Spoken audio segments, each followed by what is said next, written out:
जी सलाम के digital platform पर आपका इस्तकबाल है। मैं हूं आपके साथ सहबाली।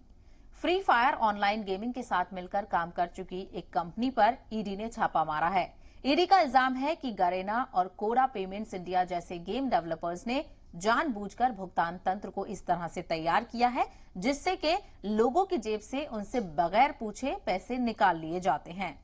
ईडी ने रेड के दौरान 68 करोड़ रुपए जब्त कर लिए हैं। ईडी के मुताबिक कंपनी ने अब तक 2,850 करोड़ रुपए जुटाए हैं।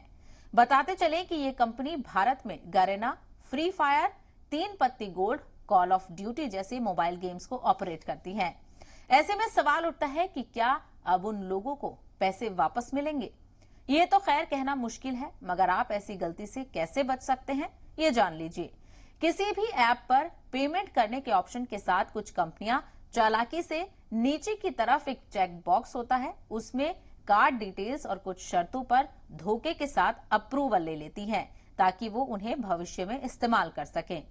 इसीलिए किसी भी प्लेटफॉर्म या ब्राउजर पर बैंक कार्ड की डिटेल्स सेव करने से पहले उनके ऊपर नीचे दिए गए जो बॉक्स होते हैं उसमें शर्तों को ध्यान से पढ़ लें, क्योंकि गूगल समेत ऑनलाइन की दुनिया में ना जाने कितने एप्लीकेशंस मौजूद हैं जो कई यूजर्स से पेमेंट या फिर भुगतान करने के रूप में बैंकिंग कार्ड डिटेल्स को भविष्य के लिए सेव करा लेते हैं।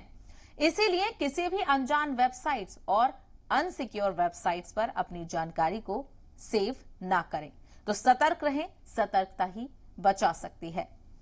इसी तरह की जानकारी वाली वीडियोस के लिए बने रहें जी सलाम के डिजिटल प्लेटफॉर्म के साथ।